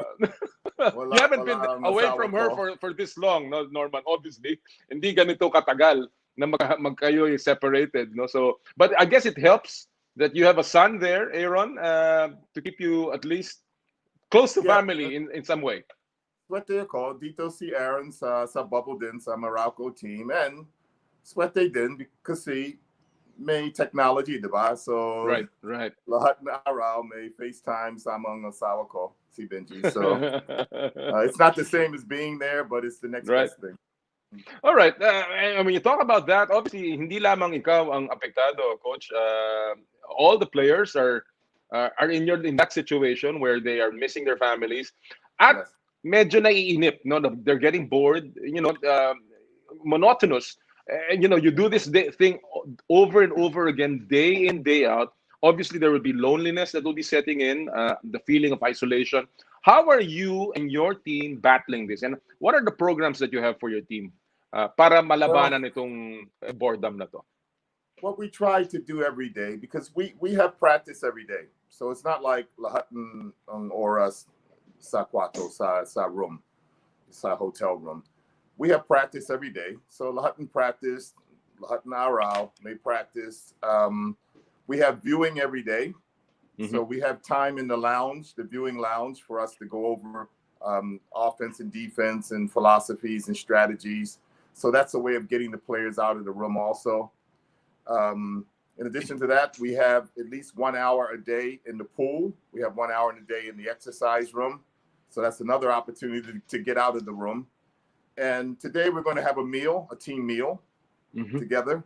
So some of the players like to walk around the campus because this is a pretty big area where we are. Malaking ang area dito sa hotel.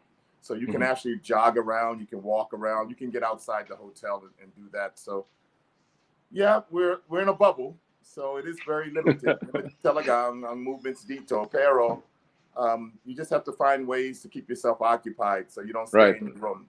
Of course, the bubble condition is not only in the hotel but also in the playing venue. Alam natin na walang fans, Coach Norman, and the fans are a big part of the PBA, as well as the way players play, as well as the way coaches get their energy from. How are you also trying to keep up the energy for your team? And where do you think? I mean, is that a tough thing to deal with ngayon na kayo'y naglalaro in the elimination round, Coach? Para sa akin, importante yung mindset. Ang feeling ko lang, Noli, this is more like a playground basketball. You know, mano-mano. You know, barangay basketball, where there is no crowd, there is no fans there. So it's basically you against the other team. So 5 versus 5.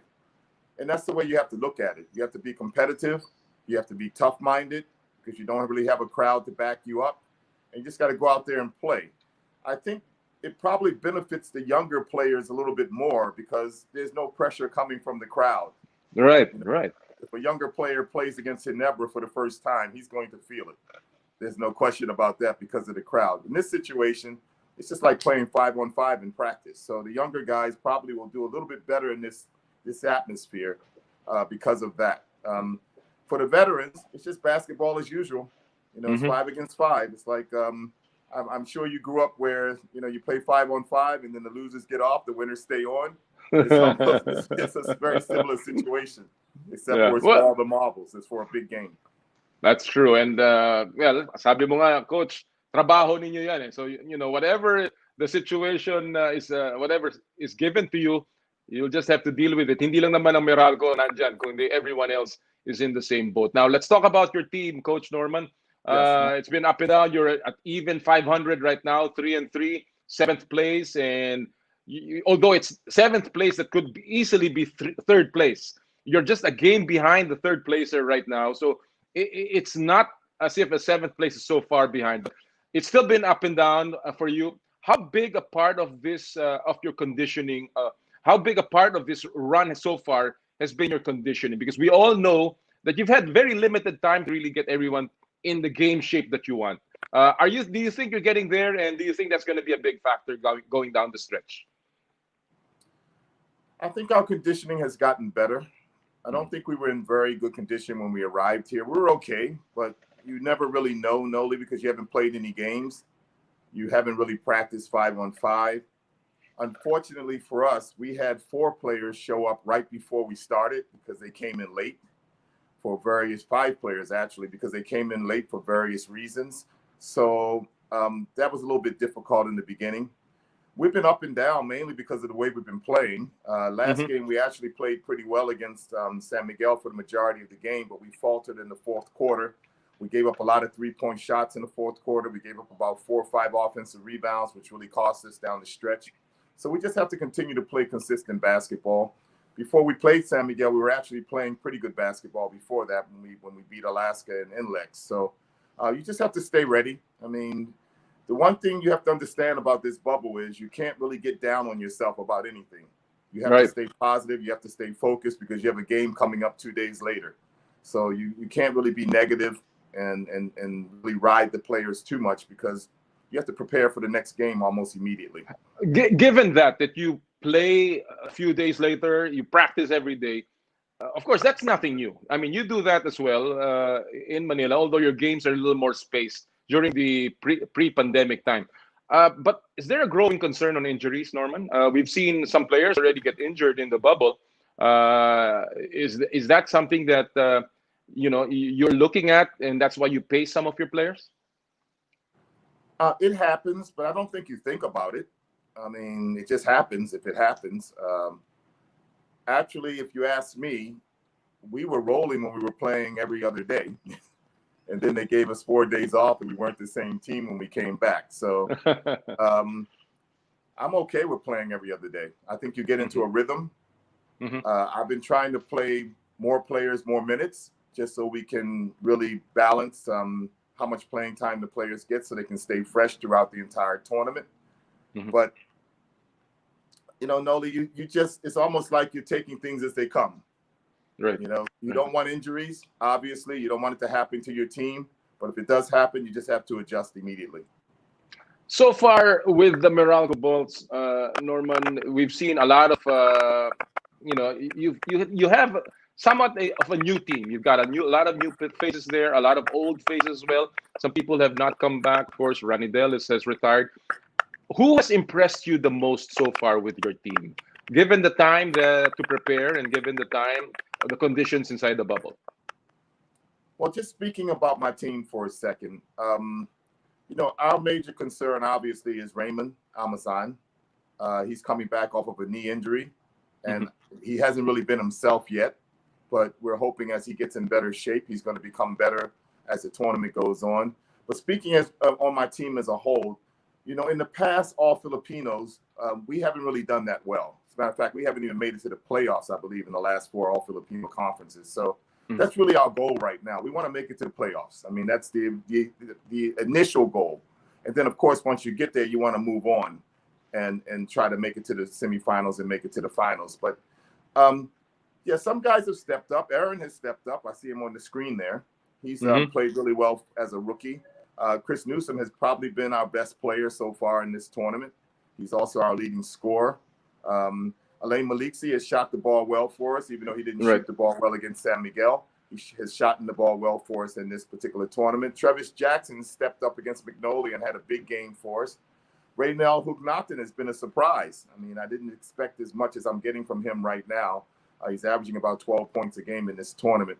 And of course, Becerra Mir shot the basketball well against San Miguel. So, some guys have been a little bit up and down. Some have been a little bit more consistent. I would say Chris Newsom has probably been the most consistent so far. Well, obviously, in a situation like this, a lot of leadership is required because there's a lot of coming down when you're in a new situation and a new environment. And your guard core of Becerra Mir and Chris Newsom is as good as any when it comes to that. In terms of a scoring combo, they're probably as good as any, but also in terms of leadership, because we know that they have those qualities. Do you think that, the leadership baton has been passed on by your veterans to Chris Newsom and Becerra Mir now that, they are getting bigger roles from you? I think if you just analyze my team, Chris Newsom is probably more of a vocal leader. He's the one that speaks up a lot. He talks to the team a lot. Becerra is quiet, so his is more through actions on the basketball court, his performance. He doesn't really talk that much as far as their meetings are concerned.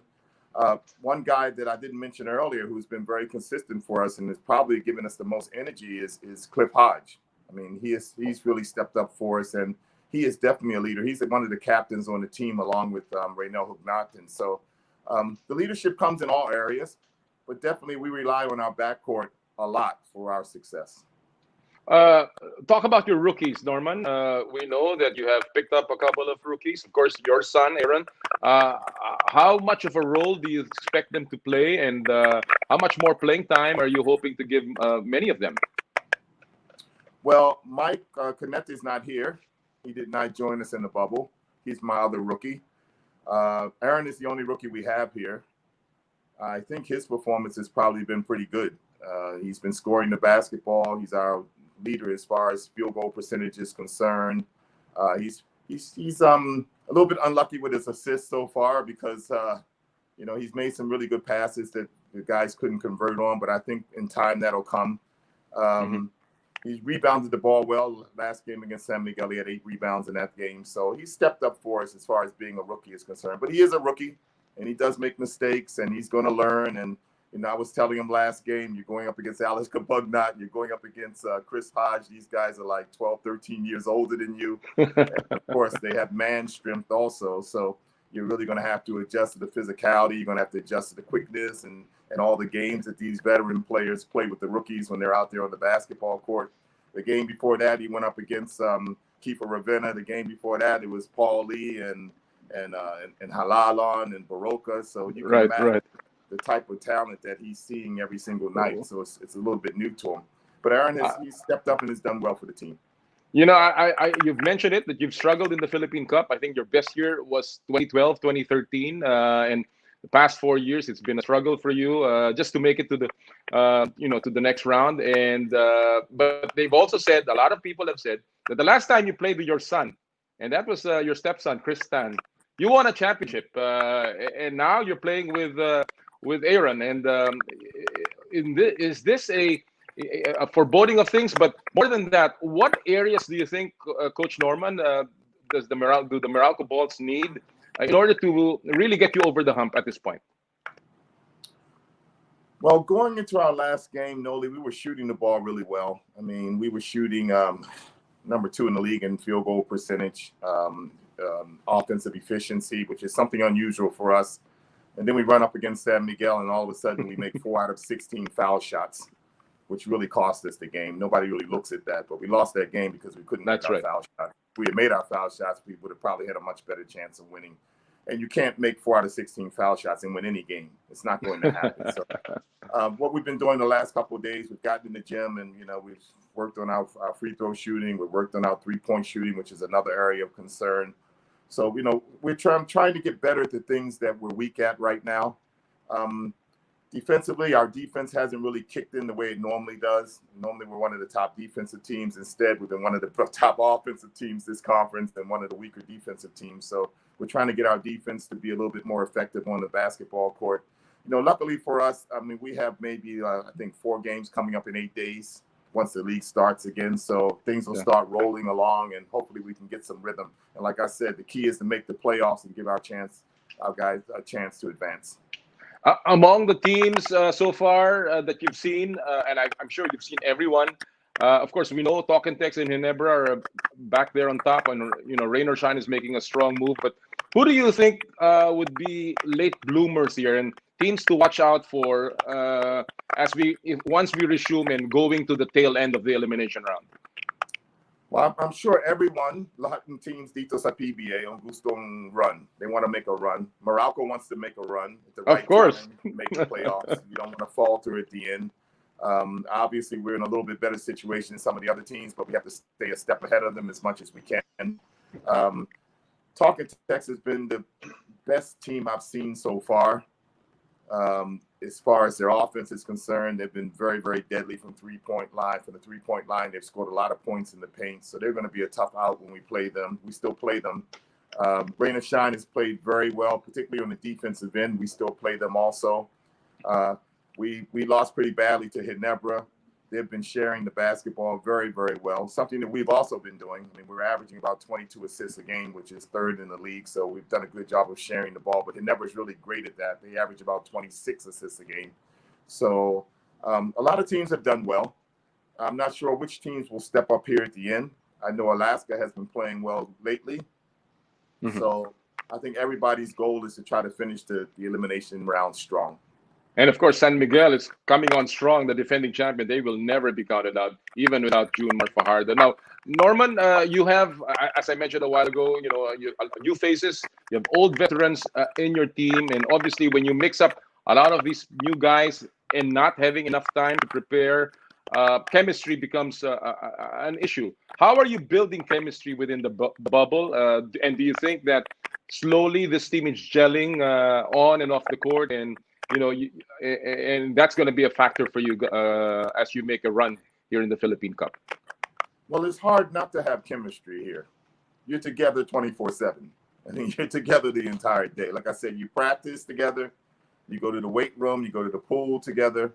We have viewing every day together. I mean, it's very, very difficult for you not to have some type of chemistry because you're seeing each other consistently throughout the entire day. We do not have to use all those times, by the way, Noli. We do not have to use our viewing time. We do not have to use the gym time. We do not have to use the pool time. It's available to us, but we don't have to use it. But we do, just to get the guys out of the room and get them together. So that's how you have to build it at this point. I mean, you can walk around the grounds together.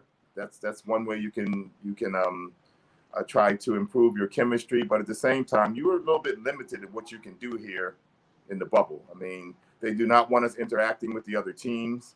Right. It's hard to get a room to yourself, and except for the times that you're assigned a room to get everybody together. So, we're in a bubble, so we're trying to protect against people getting the coronavirus. So you have to stay isolated and social distance as much as possible. When all of these things are over and done with, there will be a Philippine Cup champion that will be crowned, and there will be an asterisk after that name of the champion. What would that asterisk mean to you if you are the winner? Is it the ultimate test, considering the environment that you've been through, or does it diminish the fact that the championship because there were lesser games played? Well, some people would say that it would probably be the sacrifice that the players made to be able to play in the PBA. I think personally that sacrifice is worth it for the fans that support the PBA. I mean, when we were home in Manila and basically we were just practicing just 2 people at a time, that's not really basketball. I think everybody in the Philippines misses basketball. Even those who play in the barangay wish they can get out and play every day. I'm not even sure whether they can get out and play at this point up to now. Yet we're being able to play and do our jobs in the game of basketball. So it'll be an asterisk in the sense that we were in a bubble, which is something unusual. It's never happened before. But at the same time, I think the sacrifice that the players have made for the public, the people who love PBA and love basketball, will be worth it. And that would be my focus, Noli. More so than something for ourselves. It's more that, we're giving a little bit of pleasure, a little bit of happiness to those who love basketball around the country by going out and performing. You have to understand, when we're in that gym at Angeles University, there's nobody there. Yeah. It's basically just us and the PBA officials. Once the game starts, you don't feel that anymore. You don't realize it. You don't think about it. But then when I'm watching it on TV and I'm realizing, hey, there's nobody in the gym but us, it's very different from what we're used to. But at the same time, I think it's well worth it. Well, especially you that you've been all in the PBA for so many years. You've seen, you've always told me about this. When you walk into the gym, you walk into the arena, and you see the bleachers all filled up. Those were the days where it just gives you goosebumps. Knowing how much fans follow the PBA and how many people you actually provide joy and happiness just watching the games. So to me, really, the sacrifice that you're doing is something that everyone must appreciate and must applaud. And my final question, I guess to you, Norman, is this: now that the PBA stopped momentarily, temporarily, how confident are you that everything will be handled, will be fixed in terms of the protocols, and that the games will be resuming very soon? Well, the one thing I do realize is we're being tested pretty regular here in the bubble, but those tests are not foolproof. They're not, 100%. So there will be times that things will happen where guys will come up with false negatives or whatever it may be, or false positives, and we're just going to have to adjust to that. I mean, we know that the test is about 92% foolproof as far as its accuracy. So, these things will happen. I find it very difficult for us to really be able to get sick inside this bubble. It's very difficult because I can tell you from my own experience, I'm going from the hotel to the gym, to the hotel, to the gym, to the hotel, and back and forth. And I'm only coming in contact with the people who are in the bubble. Right, I'm right. not coming in contact with anybody outside the bubble. That's how strict the bubble is. So I think the officials have done a great job in protecting us here. But at the same time, we have to understand that, hey, you know, these tests are not 100%. So you're going to have to make adjustments when things come up where guys test positive, and then later on they come out negative because the test wasn't accurate. So let's see what happens. The commissioner will probably make an announcement as to what's going to happen going forward in the next couple of days. But that's how I feel about the situation, being involved and being in the middle of it. Well, alam mo, Norman, maraming nag-aabang sa mga games. We're all expecting that the games will be played again and looking forward to watching all of you play once again. But more importantly, marami sa amin na nagdarasal that everyone in the bubble is safe. And we certainly hope that you guys stay safe, especially with the storm coming, and you guys, continue to, provide us with top-class basketball that the Philippines has always been crazy about. Yes. Thank you so much. Importante talaga ang discipline ng players dito sa bubble. Importante talaga. So lahat dito may safe and walang problema. Maraming salamat. Coach Norman, Maraming we'll salamat. see you again. Good luck and enjoy your exercise time. Maraming salamat, Noe. Thank you. Maraming salamat. Maraming salamat. Thank you. Mga kaibigan, head coach ng Meralco Bolts, Coach Norman Black, a very good friend. We go down a long, long way. Magkasama kami sa vintage, panahon pa ng vintage. Alam mo, naging coach namin si Norman Black sa vintage, mga kaibigan. Naging coach namin yan nung mga tournament ng PBA nung araw. Aba, nagkampiyon pa kami dyan. Ako si Nelson Asaytono ako nung araw na yun. Alright, magpasa lang tayo mga kaibigan ng konting pulso dito. Yung pong pinulsuhan natin, dapat bang ipag-alala ang pagsuspinde ng mga laro sa PBA bubble? Ang sagot po ng isa nating kasama sa Twitter, #LabaPilipinas. Ang ganda, no? At @LabaPilipinas, hindi laban at @LabaPilipinas. Dapat lang, mabuti naman at pansamantalang itinigil muna na nakakabahala yung pagkakaroon ng positive cases tas biglang bawi ng false negative. Hindi lang isang beses nangyari. Kaya mabuting mas masiguro ang kaligtasan. Marami yang yatang butas sa PBA bubble na maaaring magsanhi ng hawaan. Ito naman mula sa isa pa nating kaibigan, si Marlon Data. Nakakabahala kasi yung mga live games at personal activities lang ng mga players at staff ang totoong alam nating mga PBA fans. Hindi ang totoong nangyayari sa liga behind the scene. Kaya sana habang maaga makontrol agad at masolusyonan kung meron talagang problema. Health first, yun ang sabi po niya. Sabi naman ng isa pa nating kaibigan, si Francisco Garcia, hindi dapat mag-alala sa PBA basketball bubble dahil iniingatan lang yung mga basketball players. Mula kay Proxy Olofones, dapat ipag-alala. But then again, proper decorum was observed. We just have to do same adjustments. Close the gym, swimming pools, public places, coffee shops, and resto inside the hotel. PBA is life, and besides, IATF is no longer reliable. That's a fact. Hula-hula lang sila. Medyo nagagalit yata ito sa ating mga kasama sa IATF. Pero again, marami pong nagpadala ng kanilang pulso. Tuloy-tuloy po natin pupulsuhan yan.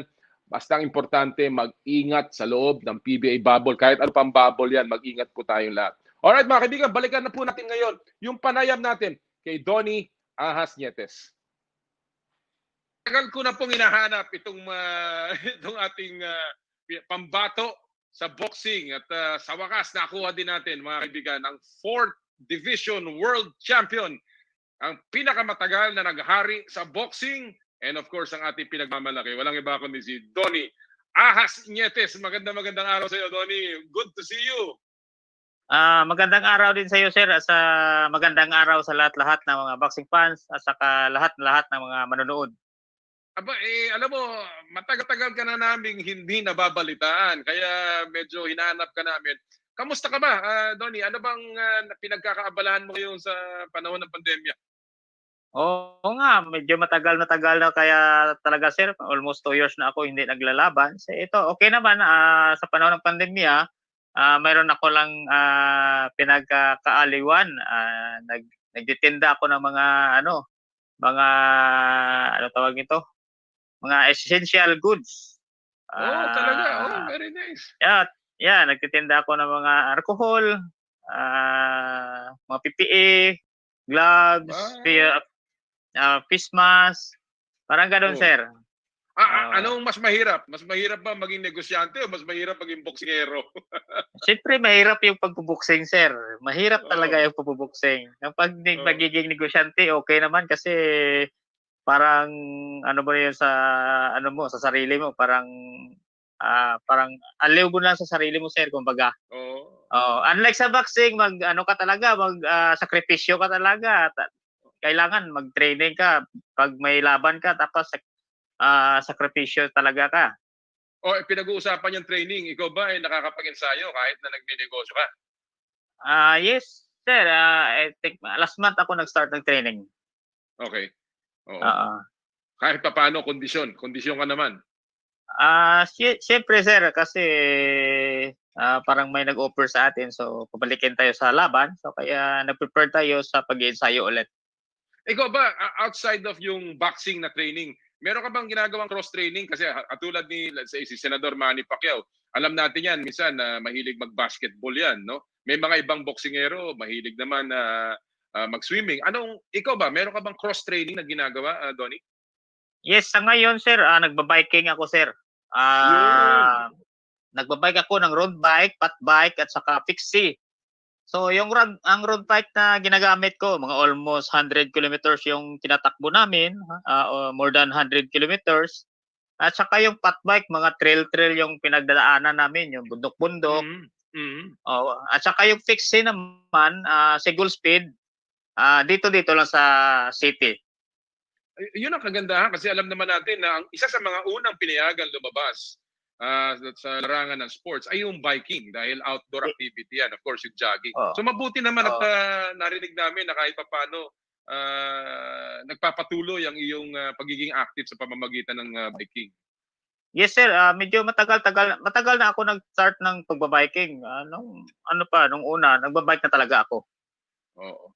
Alright. Well, alam natin na ngayong panahon ng pandemya, ang hirap ng nangyari sa larangan ng boxing. But of course, aside from that na nangyari sa mundo ng boxing, yung mundo mo na ginagalawan noon, yun yung mundo mo kasama ng Ala Gym. Alam natin na nangyari na sa Fabled at yung legendary Ala Gym na ika nga nagsara na. So ang una kong gusto ko nga ikaw biruin dapat ang negosyo mo hindi hindi pagbibili o pagbebenta ng essential. Baka dapat nagpalaki ka ng mga ahas kasi doon ka nakilala eh.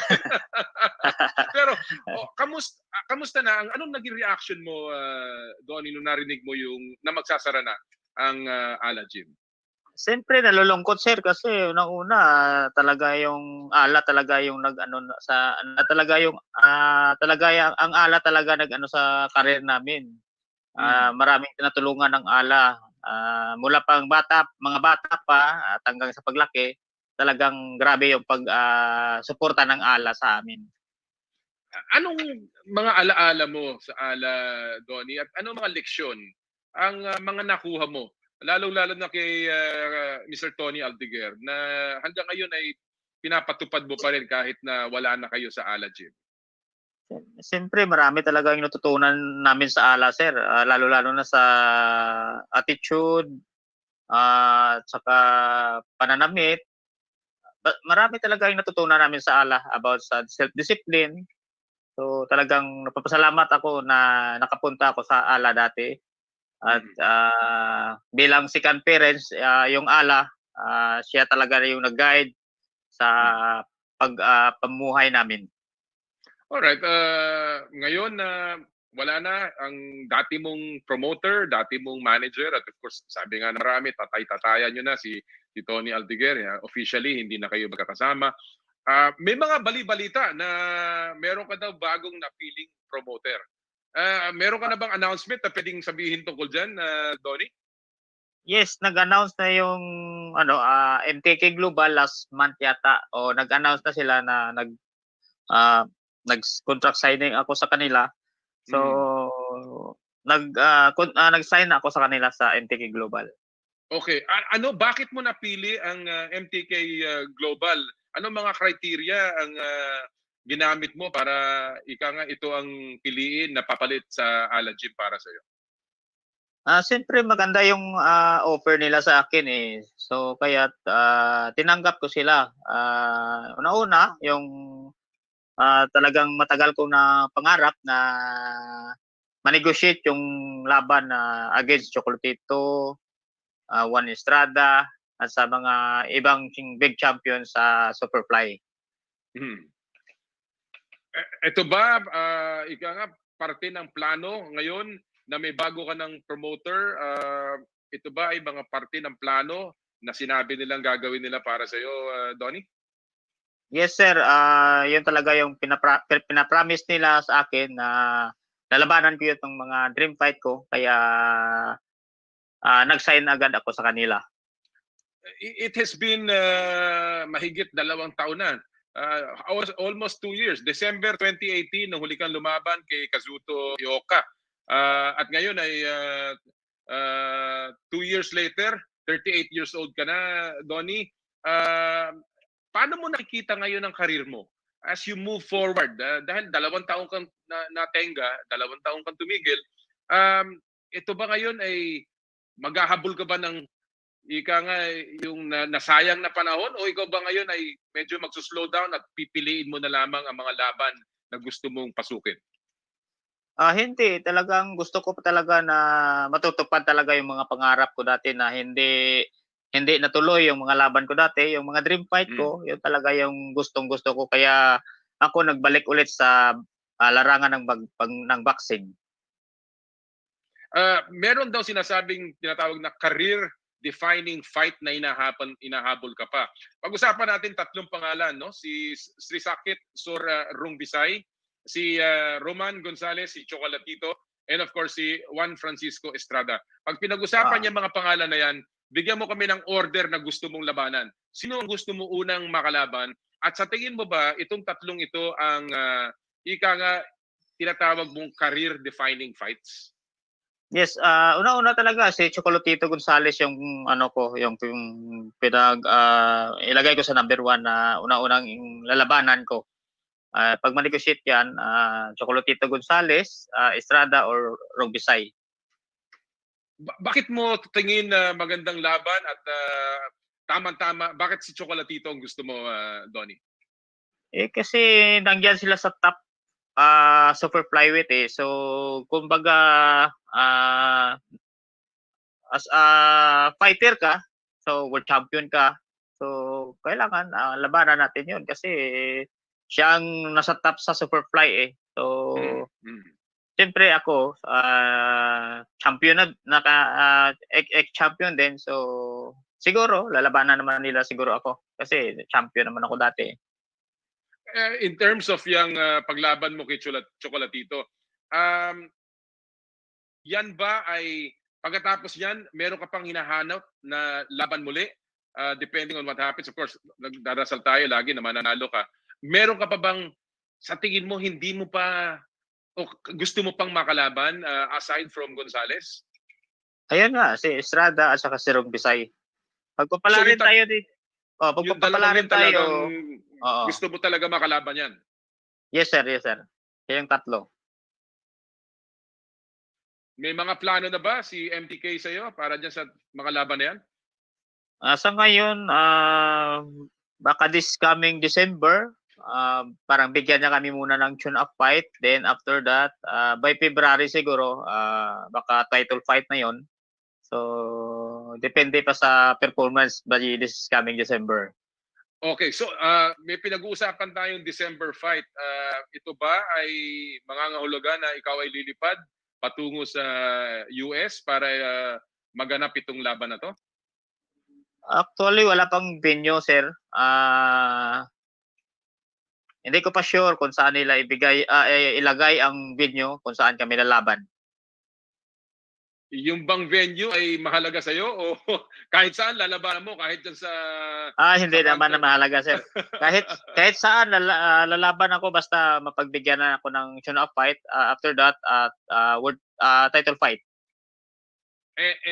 Yung title fight na yan, meron na ba silang nabanggit din na posibleng pagdausan itong laban na to?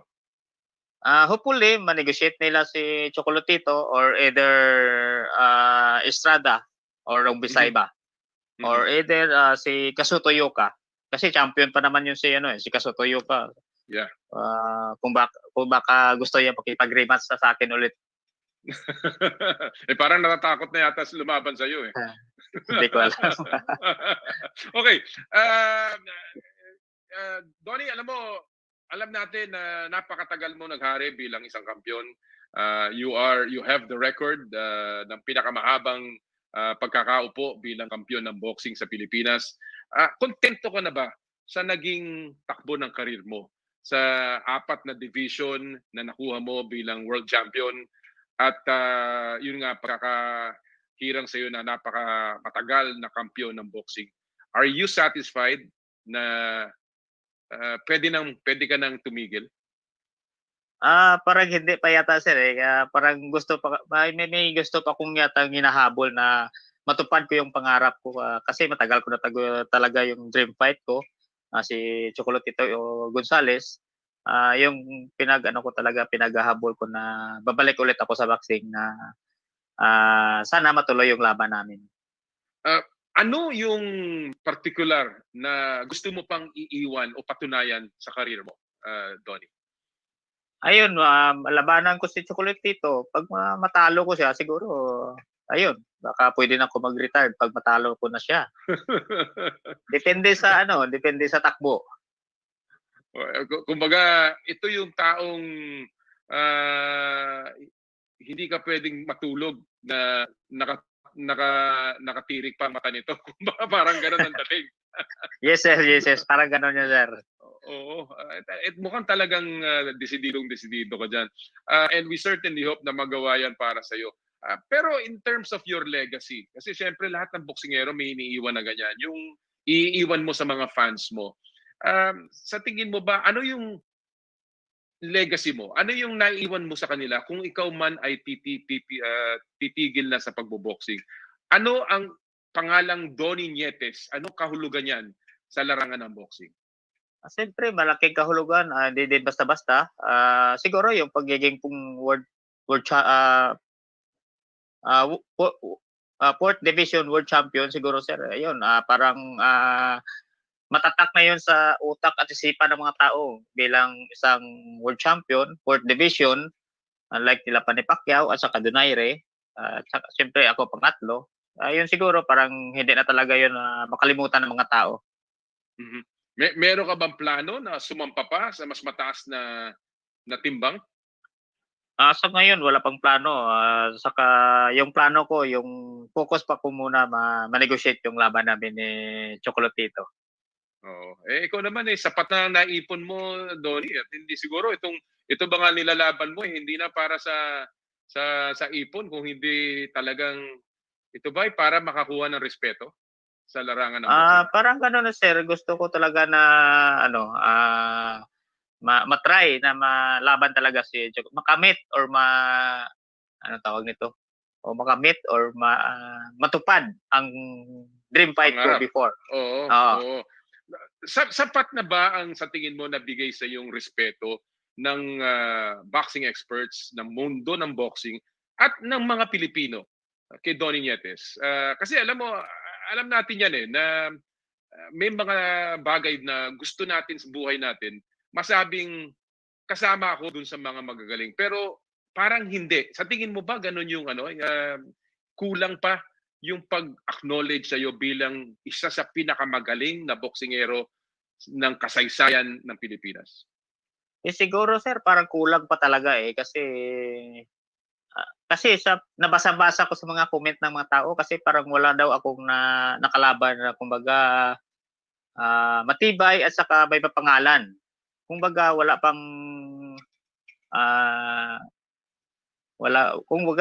akong nalaban na na tough fighter.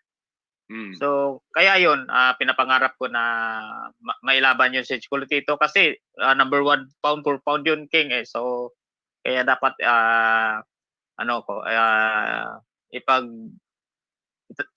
ipagkatiwala ko sa mga tao na kaya ko yung Chocolatito. Kasi siguro diretsuhin na natin. Alam mo, isa sa mga critics ng mga nagsasabi, yung mga kritiko, kaya daw matagal nga yung karir mo dahil napili ng tamang-tama yung mga nakalaban mo. Siguro yun ang sinasabi mo, Donnie, no? Ano ang reaction mo sa pagganyan? Anong reaction mo pa sa mga taong nagsasabi niyan? Wala naman.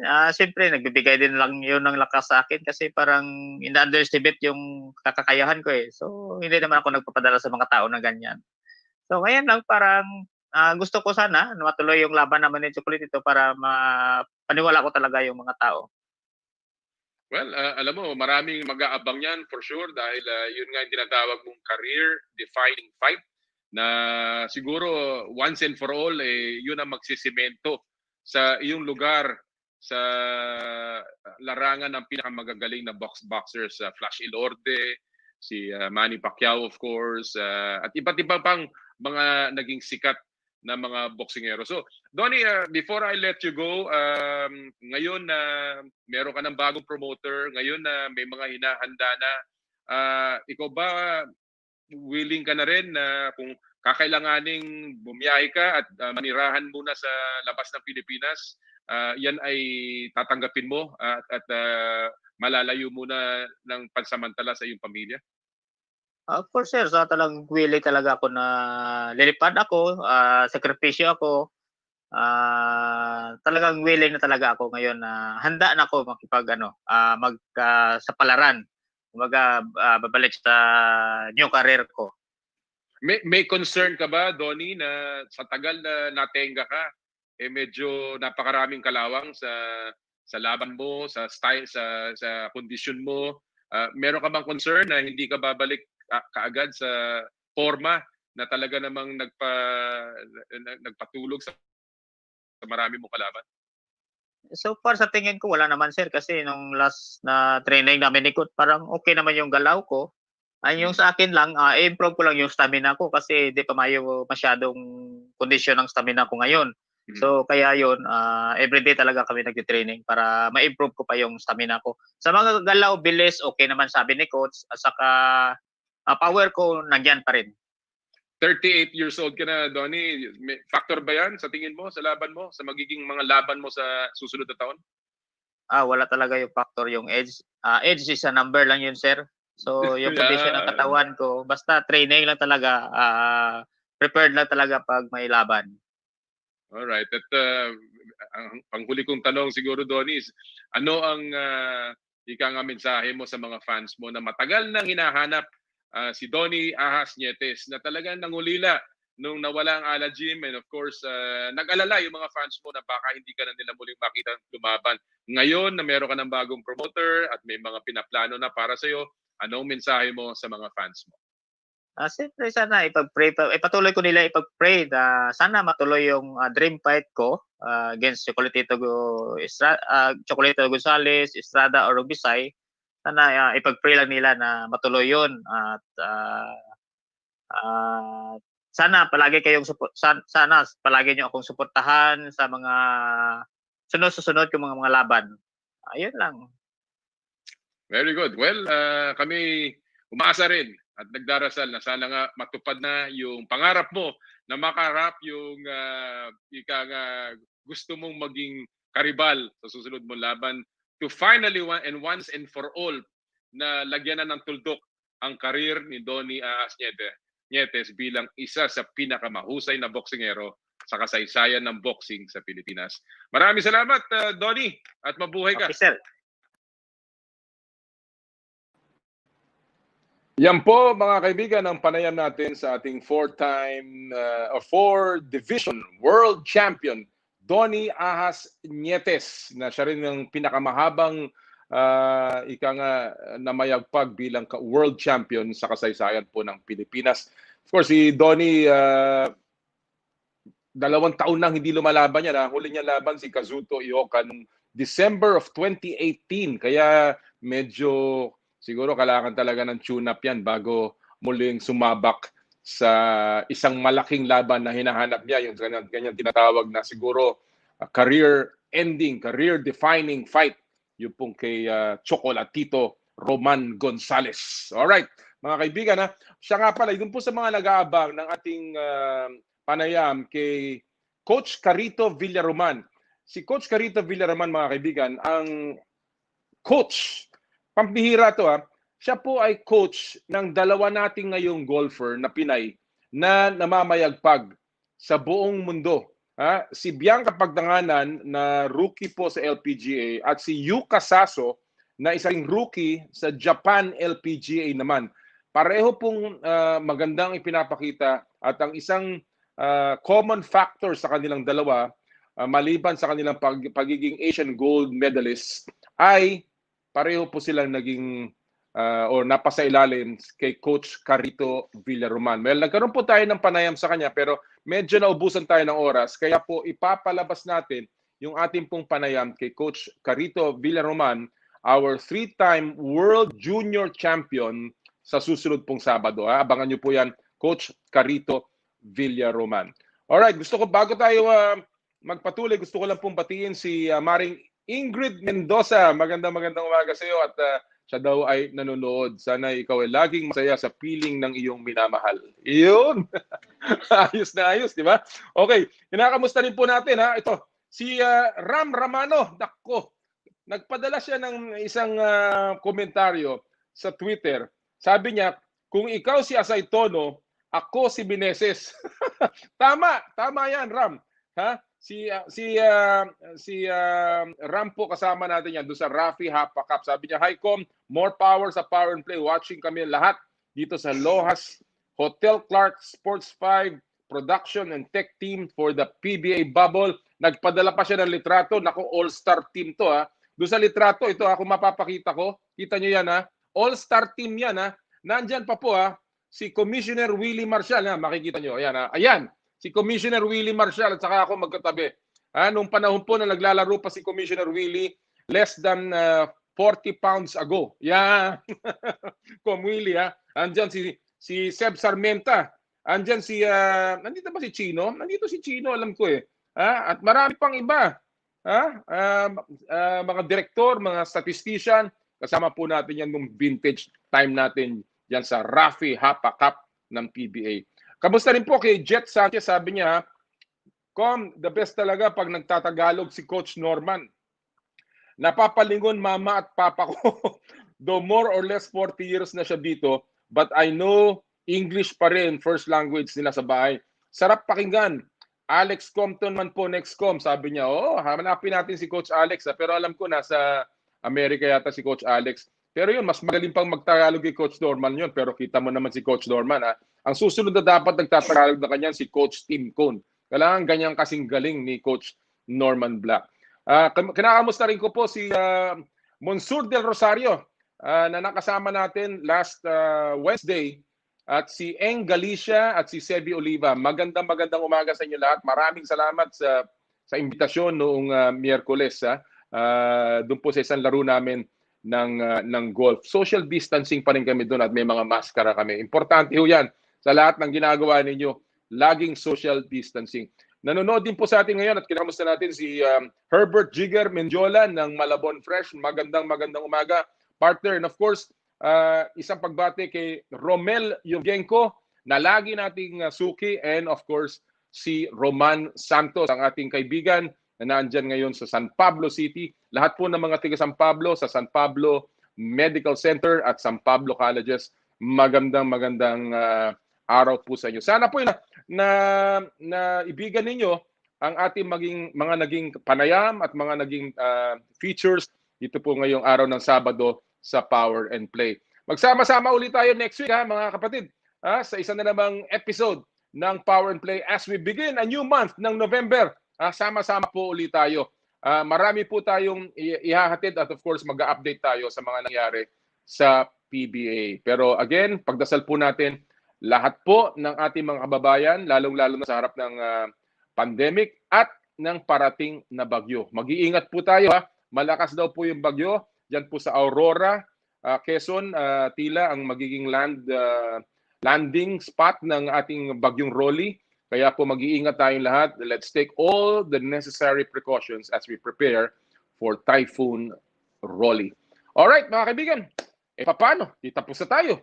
Ha? At lagi nating sinasabi, pag Sabado, bawal ang masungit.